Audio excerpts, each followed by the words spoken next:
My daughter told me, "You're just a wallet to me, not a father." I smiled and said, "Understood." Then I canceled her trust fund and donated her college tuition for education of orphans. Her tune changed when her real dad refused to pay her bills. I, 51 male, have been divorced from my ex-wife, Lena, 49, for 12 years. The divorce was messy.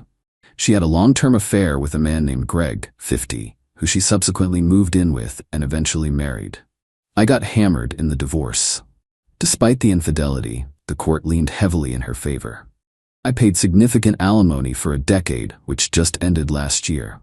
I paid child support for our daughter, Maya, 19, until she turned 18. But the legal requirements were just the beginning. I also agreed, outside the court order, to cover everything for Maya. I wanted her to have the best. This included full tuition, room, board, and fees at a prestigious private university, about $70,000 a year. A brand new compact SUV in her name, which I paid for. The insurance and gas for said car, a generous monthly allowance transferred directly to her debit card, a fully paid-for phone on my family plan, a revocable trust fund I established myself, seeded with a significant portion of my own investments, set to transfer to her on her 25th birthday. I'm a software consultant. I do well, but this level of support required me to keep taking high-stress projects I would have otherwise passed on. I did it because she's my daughter.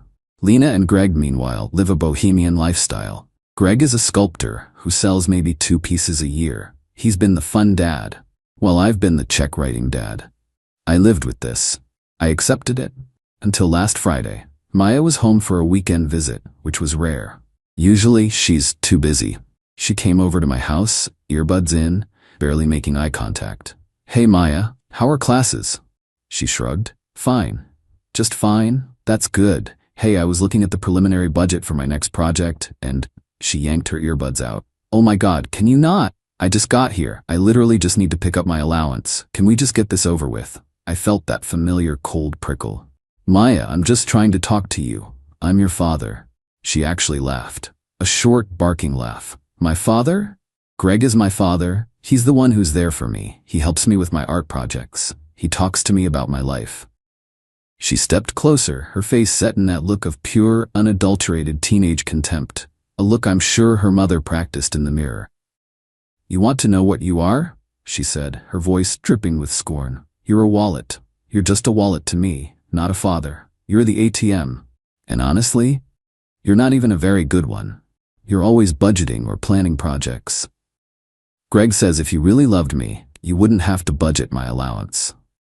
I just stared at her. 12 years of missing school events because Lena forgot to tell me.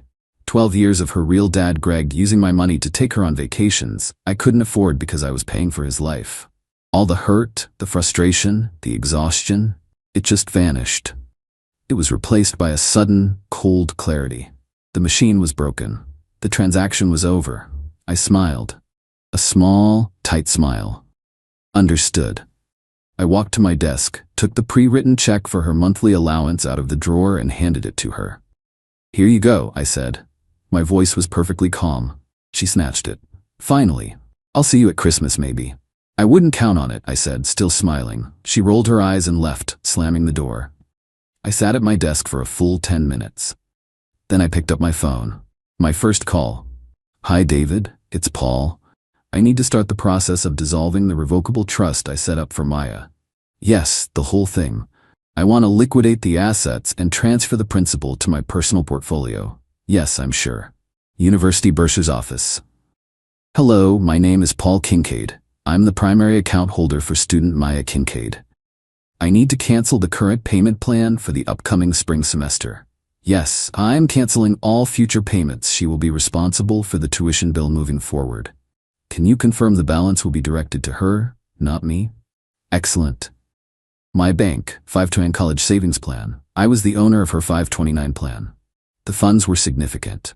Hi, I need to process a non-qualified withdrawal for the entire balance of account ending in 5521. Yes, I'm aware of the 10% penalty and the income tax implications." "That's fine. Please process it." "Hi, Janet, Paul Kincaid. I just wanted to give you a heads up. I've initiated several large financial changes regarding my daughter, Maya. I suspect my ex-wife Lena will be in touch. I want you on retainer. Phone company. Logged in online, canceled Maya's line for my family plan. Her phone would be a brick by midnight. Car insurance. Logged in online, removed her from my policy. The car itself is in her name. I paid cash for it, a mistake in hindsight, so that's her problem. Driving uninsured is a bad idea, but that's on her now. After the $529 withdrawal cleared my bank, minus the hefty tax and penalty, I took the remaining six-figure sum and made a single, irrevocable donation to a foundation that provides scholarships and grants to orphans and foster children. I even called the director and told them I wanted the grant named after my own parents, who had passed away. They were, understandably, ecstatic. I transferred her allowance money into my own retirement fund. Then I made a large cup of coffee, sat on my patio, and for the first time in 12 years, I didn't feel like an ATM. I just felt quiet. Now I wait. Update 1. It took 9 days. I was actually surprised it took that long. I'd expected the phone to be the first domino, but I guess she just thought her service was bad or used university Wi-Fi. The call didn't come from Maya. Of course not. It came from Lena. I was in the middle of a code review and her name flashed on my screen. I let it go to voicemail. I listened to it a few minutes later. It was spectacular. Qley, what in the hell did you do? Maya just called me, crying her eyes out. The university just deregistered her from all her spring classes. They said her tuition bill of over $35,000 is past due. Her account is frozen. This has to be some kind of mistake. You fix this. You fix this right now. I saved the voicemail. Then I texted her back. Lena, all communication must go through my lawyer, Janet. Here is her number. 2 hours later, my lawyer's office called. Paul, Janet said, and I could hear the smile in her voice. I just had the most energetic call from a Mr. Peterson, who represents your ex-wife. And he's accusing you of parental financial abandonment and intentional infliction of emotional distress on your daughter. He demanded you immediately reinstate the tuition, the trust, and a new larger allowance to compensate for the trauma. What did you tell him? I told him that child support is terminated, as is alimony. All other financial support was a voluntary gift, which you've chosen to stop giving. I also accidentally let slip that the funds formerly earmarked for her tuition have already been donated to the Kincaid Memorial Grant for Orphans. I believe his exact words were, he did what? Janet informed me they were filing an emergency motion to try and force me to pay. It's baseless, she said. He knows it, I know it, it's a scare tactic, just sit tight. The real fun started that evening. I had 2 police officers show up at my door. My heart jumped into my throat. Sir, are you Paul Kincaid? The older one asked, hand near his belt. Yes, is something wrong? We received a call from your ex-wife, Ms. Lena.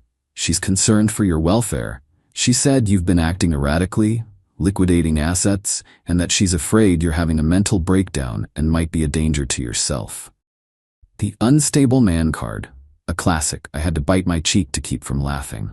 Officers, I assure you, I am perfectly fine. My ex-wife is distraught. I recently decided to stop paying my 19-year-old adult daughter's private university tuition.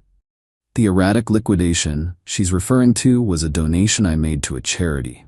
Would you like to see the receipt? I showed them the letter from the foundation, thanking me for my massive, life-changing donation. The younger cop's eyes went wide. The older one just sighed, clearly realizing what this was. She also said, you're not answering your phone. He said, just to check the last box. I've been advised by my lawyer to direct all her communication through legal channels, as this is a financial dispute. Here is my lawyer's card, I said, handing it to him. He took it. Right. Well, sir, you seem fine. Sorry to have bothered you. This is a civil matter. I know. Thank you for your time, officers. As they walked away, I heard the younger one mutter, a donation. Holy crap. The mask was off. This wasn't about love or fatherhood. It was a business transaction, and they were furious I had breached a contract that never actually existed. The texts from Maya started an hour after the cops left. She must have gotten a new prepaid phone. It was a flood of messages. You're a monster. You're ruining my life over one little comment. I'm going to be homeless. Greg is so disappointed in you. This is all Mom's fault. She's the one who says that stuff. A nice little bus toss there. Then, after about 20 minutes of abuse, The tone shifted. Daddy? Please, I'm sorry, I didn't mean it. I was just stressed. Please, I'll do anything. I'll get better grades. I'll call you every week. Please, just turn the money back on. I can't go to community college. All my friends are here. Please, Daddy, I love you. I read that last line, I love you, and I felt nothing. Absolutely nothing. The account was overdrawn. I replied with the same text I sent her mother. Maya, all communication must go through my lawyer. Here is her number. I blocked her. Final update. It's been 4 months. The emergency court hearing was a disaster for them. Lena, Maya, and their lawyer, Mr. Peterson, showed up looking somber. Maya had clearly been coached to cry, which she did on cue, dabbing her eyes. Peterson argued that I had established a pattern of support that amounted to an implied contract, and that by cutting it off so suddenly, I was acting in a malicious and punitive manner. Then Janet got up. She was magnificent. Your Honor, she began, Mr. Kincaid has done nothing but support his daughter financially for her entire life, going far beyond any legal obligation. This was a gift, and a gift, by its very definition, is voluntary. She then submitted into evidence my last 12-month bank statements, showing the massive cash outflow for tuition, allowance, insurance, etc. The police report from the fraudulent welfare check, which the judge looked very unhappy about. A printout of the text messages from Maya, culminating in her "Daddy, I love you, please turn the money on" text. And the pièce de résistance, a copy of the final, processed, irrevocable donation to the Orphans Grant Foundation. Your Honor, Janet said, the money is gone. It is educating children who, unlike Miss Kincaid, have no wallet to turn to. Mr. Kincaid's decision to redirect his generosity to a more appreciative recipient is not a crime. It's a choice. A choice his adult daughter and ex-wife are now trying to litigate because they feel entitled to his labor. The judge looked at Maya. Young lady, did you truly tell your father he was nothing but a wallet to you? Maya stammered. I was upset. I didn't mean it. The judge just shook his head. He dismissed their motion with prejudice, meaning they can't file it again. He even warned Mr. Peterson about sanctions for filing a frivolous motion, calling the fraudulent welfare check particularly troubling. Lena was bright red. Maya was no longer crying. She was just staring at me with pure hatred. I walked out of the courtroom and didn't look back. The story doesn't end there, though. The best part happened last week. I got a call from an unknown number. I normally don't answer, but I was expecting a contractor. Paul? Hey, man, it's Greg. I was so shocked I couldn't speak. Greg, the real dad. Listen, man, he said, his voice wheedling and uncomfortable. I think we got off on the wrong foot here. This whole thing has been blown way out of proportion. You think? Yeah, and look, Lena is she's very high-strung, and Maya's a good kid, she's just, spoiled. But that's, on all of us. Is there a point to this call, Greg? Right? Look, Maya, she had to drop out. She's not happy. She's enrolled at the local community college for the fall, but even that, it's not free. I'm aware. And she needs a car to get there, and her phone. Listen, I'm just calling, man to wallet, I guess, he chuckled awkwardly. I was hoping for Maya's sake you could find it in your heart to, maybe just help out with the little stuff again? The car insurance, maybe? A small allowance? Lena and I, my sculpture sales have been slow. We just can't swing the lifestyle she's accustomed to. The sheer, unmitigated gall. He was the real dad, but he was calling the ATM to cover his bills. I started to laugh. It wasn't a happy laugh. It was a cold, rusty sound that I didn't recognize. Greg, I said, finally catching my breath. I'm going to give you some free financial advice. The car I bought her, it's in her name. She can sell it. That should cover her community college for a year. As for her allowance, there's a coffee shop down the street from your apartment that's hiring. That's what a real dad would tell her. Greg started to sputter. Now, wait a minute, man. That's not. Greg, I cut him off. I am no longer in business. The wallet is closed. Permanently. You won. You're the real dad. Enjoy the promotion. You've certainly earned it. I hung up. I heard through my ex-sister-in-law, who actually respects me, that the fallout has been nuclear. Maya is apparently a holy terror to live with, furious that she has to work 20 hours a week and that Greg and Lena can't fund her old life. Their bohemian artist's loft is apparently not so fun when it's crowded with a resentful 19-year-old who blames them for her fall from grace. As for me, I took the money from the dissolved trust and booked a 3-month trip. I'm leaving next week. I'm going to see places I've only read about, on projects I was taking to pay for someone else's life. My phone is quiet. My bank account is, for the first time in a long time, just mine. And the thank you letter I got from the first recipient of the Kincaid Memorial Grant is framed on my desk. Turns out, I am a father figure. Just not to the person I thought.